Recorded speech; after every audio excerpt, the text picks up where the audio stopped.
Hello বন্ধুরা, আমরা যারা দীর্ঘক্ষণ কম্পিউটারের সামনে বসে থাকি, কম্পিউটার অনেকক্ষণ চালাই, তো আমাদের যদি কম্পিউটারের সামনে ডেস্কটপে বা আপনার উইন্ডোগুলো যদি এরকম সাদা থাকে, তাহলে দেখা যাচ্ছে আমাদের চোখের অনেক সমস্যা করতে পারে।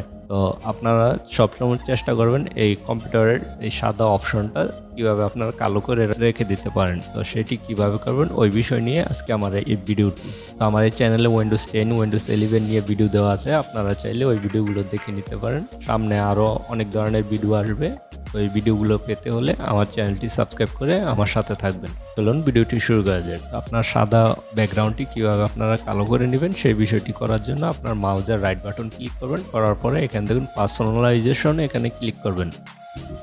এখানে ক্লিক করার পর আপনারা এখানে দেখুন কালার লেখা আছে, এখানে ক্লিক করবেন। করার পর এখানে দেখুন এই যে ড্রাগ লেখা আছে, আপনারা এখানে যদি ড্রাগকে ক্লিক করেন, মানে ড্রাগ মানে আপনার এটি কালো হয়ে যাবে। তো এখানে যদি ক্লিক করি দেখুন অপশনটি কিন্তু কালো হয়ে গেছে। তো এটি যদি আপনি এইভাবে রেখে দেন তাহলে আপনার কম্পিউটারে যদি এই কালারটি থাকে আপনার চোখের অনেক উপকার হবে। তো আপনারা এখান থেকে অন্য অন্য কালারগুলো সেট করতে পারেন, যেমন এই কালারটি দেওয়া আছে, আপনার এই যে এখানে দেখুন একটি লাইন দেওয়া আছে, আপনি কোন অপশনটি সিলেক্ট করতেছেন ওই কালারটি চাইলে আপনারা এখান থেকে কালার চেঞ্জ করে নিতে পারেন। আমি যদি এই কালারটি দিই দেখুন আমার সাথে সাথে কিন্তু কালারটা চেঞ্জ হয়ে গেছে। তো আপনাদের যদি মন চায় তাহলে আপনারা এই কালারগুলো চেঞ্জ করে নিতে পারেন। তো কম্পিউটার বিষয়ে আরও অনেক ধরনের ভিডিও আসবে ইনশাল্লাহ এই চ্যানেলে, আপনারা আমার চ্যানেলটি সাবস্ক্রাইব করে আমার সাথে থাকতে পারেন।